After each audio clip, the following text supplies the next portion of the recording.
सन्दर्भ 1 नेपाल राष्ट्र बैंकको आर्थिक वर्ष 2075-76 को प्रतिवेदन अनुसार नेपालले पेट्रोलियम पदार्थको आयातमा 2 खर्ब 15 अर्ब खर्च गर्यो। यो नेपालले कुल निर्यातबाट प्राप्त गर्ने रकमभन्दा 2.2 गुणा बढी रकम हो। यो वर्ष नेपालले कुल निर्यातबाट 97 अर्ब मात्र प्राप्त गरेको थियो। सन्दर्भ 2 पेट्रोल डिजलबाट चल्ने सवारी साधन नै काठमाडौँ उपत्यकामा प्रदूषण बढाउने प्रमुख कारण हुन्। यहाँ गुड्ने अधिकांश सवारी साधनले मापदण्डभन्दा धेरै धुवाँ फ्यालिरहेका छन्।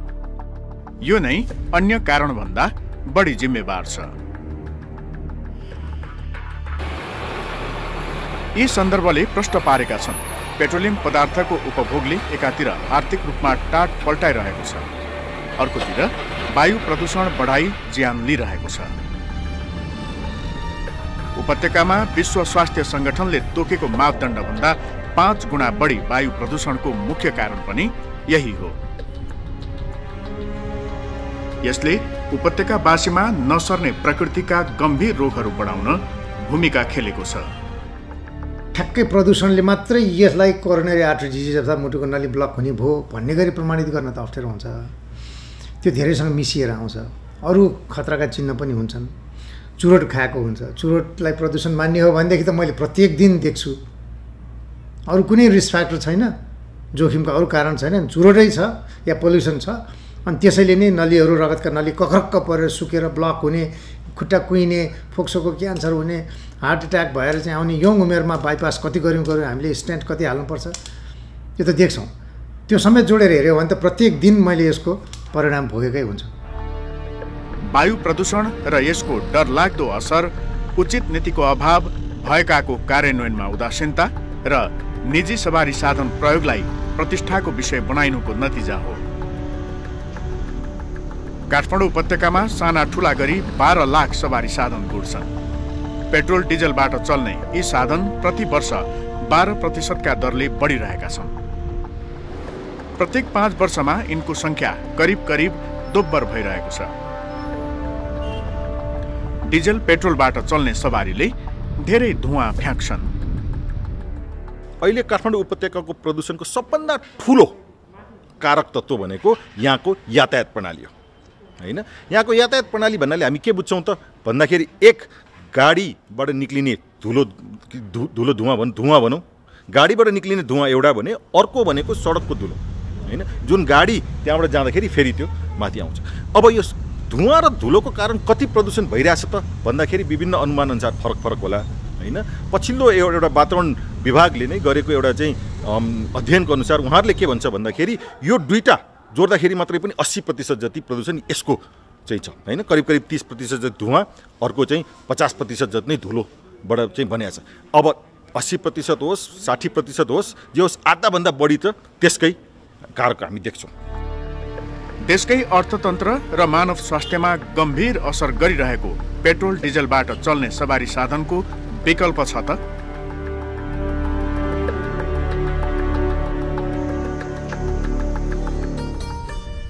समस्याको अर्को पाटो भनेकै समाधान हो।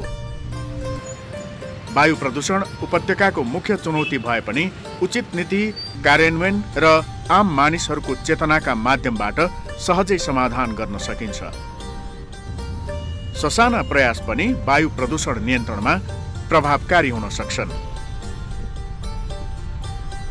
पैदल हिँड्ने कुरामा जोड दिने, साइकल सहरका रूपमा स्थापित गर्ने, आवश्यक रूपमा सार्वजनिक यातायातलाई प्राथमिकता दिने, विद्युतीय सवारी साधनको प्रयोग गर्ने र अहिले चलिरहेका सवारी साधनहरूको प्रदूषण जाँच पास गर्ने र पास भएका सवारीले हरियो स्टिकर पाउने नियमलाई कडाइका साथ लागू गर्नुपर्छ। मादक पदार्थ सेवनको चेक जाँचको सफल मोडललाई यहाँ लागू गर्न सकिन्छ। यो हाम्रो चाहिँ प्रदूषण जाँच गर्ने सिस्टम छ, हैन? हरियो स्टिकर भनेर भन्छौँ हामी, त्यसलाई मात्रै प्रभावकारी गर्ने हो भने पनि मर्मत सम्भार रेगुलरली हुन थाल्छ।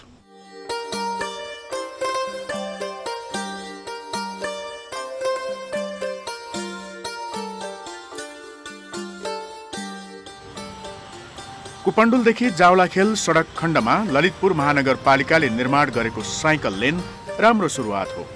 यसमा नेपाल साइकल सोसाइटीले पनि सहकार्य गरेको छ। सडकको यो क्षेत्रलाई चाहिँ त्यो डाइमेन्सनलाई चाहिँ हामीले चाहिँ साइकल लेन र सडकलाई चाहिँ तपाईँको अलिकति पिपल सेन्ट्रिक हुनुपर्छ होइन। सडकहरू चाहिँ केवल गाडी मोटरसाइकललाई मात्र होइन भन्ने त्यो सोचेर राखेर चाहिँ साइकलको जुन माहौल एउटा एक्टिभिजमबाट चाहिँ हामीले जुन साइकलको एउटा चाहिँ क्याम्पेनिङ माहौल लभिङ होइन जुन गर्दै गएर नगरपालिकाको यता ललितपुर महानगरपालिकाको मेयर साहेब र महानगरपालिकाले आफैले चाहिँ जसरी चाहिँ अपराध लिनुभयो यो कुरालाई चाहिँ हामीले इनिसिएट गर्दाखेरि चाहिँ उहाँले चाहिँ यो चिज हामीले गर्नुपर्छ भनेर चाहिँ उहाँले चाहिँ यसमा चाहिँ सकारात्मक भएर लागेपछि हामीले यो साइकल लेनहरूको यो चाहिँ डिजाइन स्टडीदेखि लिएर यसको चाहिँ सुपरभिजन चाहिँ लगायत सबै कामहरू चाहिँ नेपाल साइकल सोसाइटीको इनिसिएसनमा नगरपालिकाले यो काममा हामी लागिरहेछौँ। उपत्यका साइकल प्रयोगका लागि उपयुक्त स्थान हो। यहाँका मानिसले दैनिक आवत जावत गर्ने दूरी 2 देखि 7 किलोमिटरसम्म छ, जुन साइकलबाट सजिलै तय गर्न सकिन्छ। काठमाडौँ उपत्यकासम्म भएकाले पनि यो साइकलका लागि उपयुक्त स्थान हो। नेपाल साइकल सोसाइटीका अनुसार ललितपुरमा साइकल लेन बनेपछि साइकल प्रयोग गर्नेहरू 25%ले बढेका छन्। जसरी साइकललाई हामीले ब्यालेन्स गर्छौँ, यदि साइकल चलायो भने हाम्रो जीवन पनि ब्यालेन्स हुन्छ।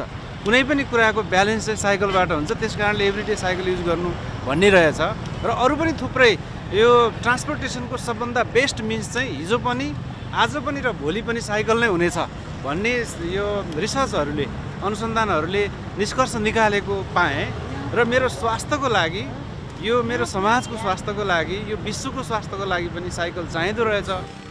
कुपण्डोल जावलाखेल साइकल लेनलाई ललितपुरका अन्य सडक खण्ड र उपत्यकाका अरू महानगर र नगरपालिकाहरूमा पनि विस्तार गर्नुपर्छ।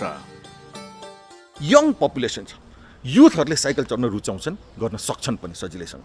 दोस्रो, यहाँको यात्राको उयोहरू ट्रिपहरू होइन, अक्सर काठमाडौँमा एक ठाउँबाट अर्को ठाउँमा यात्रा गर्दाखेरि जानुपर्ने दूरी कति हो भन्दाखेरि करिब करिब 5 किलोमिटर हो म्याक्सिमम होइन। तपाईँ रिङ रोडकोबाट भित्र रत्न पार्कसम्म जाने हो भने 5 किलोमिटर, रिङ रोडको जहाँ त्यहीँबाट हेर्दाखेरि पनि 5 किलोमिटर भनेको मजाले साइकल चढ्न सक्ने ठाउँ हो। तपाईँ काठमाडौँबाट बनेपा जान लाग्नु भएको छ भने अलिकति गाह्रो होला, तर धेरै जसो मान्छेहरूको के अरे यात्रा भनेको त्यही 5 किलोमिटरकोमा पर्छ। त्यसैले त्यो दोस्रो कारण त्यो।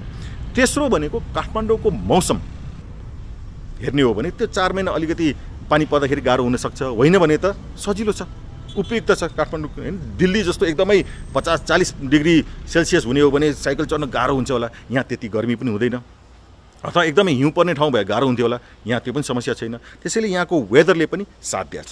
र चौथो भनेको के हो भन्दाखेरि यहाँ धेरै व्यक्तिहरूसँग गाडी चढ्ने क्षमता हुँदैन, गाडी हुँदैन। त्यो अवस्थामा साइकल यहाँको लागि उपयुक्त वाहन हुन सक्छ।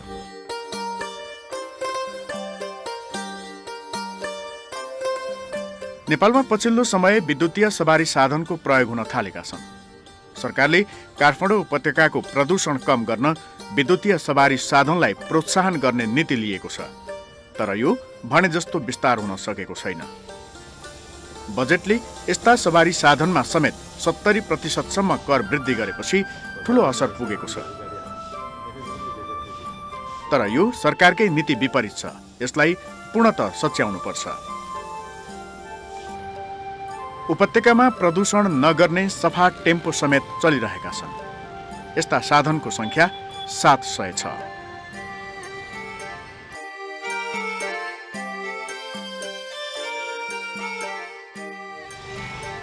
गाडी चढ्ने क्षमता भएकाले समेत आजकल साइकल र केहीले विद्युतीय सवारी साधनको प्रयोगमा प्रतिष्ठा महसुस गर्न थालेका छन्। यो परिवर्तन महत्त्वपूर्ण छ। एक त फेरि आफ्नो हेल्थको लागि पनि राम्रो, अनि त्यस पछाडि तपाईँको शरीर पनि घट्ने, एक्सर्साइज हुने, यस्तो कुराहरूले गर्दाखेरि चाहिँ मलाई त्यस्तो सो अफै गर्नुपर्छ भन्ने चाहिँ छैन। हामी सबै यसरी प्रयोग गर्दै गयौँ भने र सरकारले पनि हामीलाई यस्तै किसिमको प्रयोग गर्ने वातावरण बनाइदियो भने एक त वातावरण मैत्री भयो हजुरको, एउटा बाहिरबाट आउने हाम्रो चाहिँ फ्युलमा चाहिँ कमी आयो, डलरको हामी पेमेन्ट गर्नुपर्छ, जहिले आयल निगम चाहिँ हाम्रो घाटामा हुन्छ। हामी चाहिँ हजुरको 2-2 महिना 1-1 महिनामा हाम्रो रेट चाहिँ माथि चढिरहेको हुन्छ, तै पनि आयल निगम जहिले पनि घाटामा हुन्छ। यस्तो अवस्थामा हामीले यो चाहिँ इलेक्ट्रिक भेहिकल सबै अलिकति कन्सेप्ट भएर राम्रो सरकारले पनि यसलाई ठाउँ ठाउँमा चार्जको स्टेसनहरू सबै फेसिलिटीहरू दिएर अगाडि बढायो भने यो धेरै राम्रो छ सर। यस्तो परिवर्तनले वायु प्रदूषण नियन्त्रणमा सघाउ पुर्याउनेछ।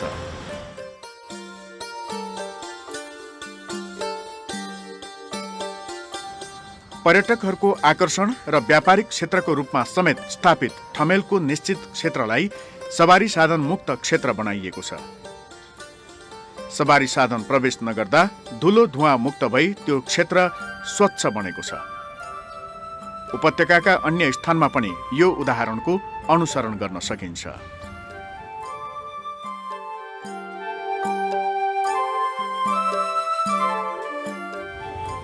काठमाडौँ उपत्यकाका लागि वायु गुणस्तर व्यवस्थापन कार्ययोजना 2076ले यातायातबाट हुने प्रदूषण कम गर्ने विभिन्न प्रावधान समेटेको छ।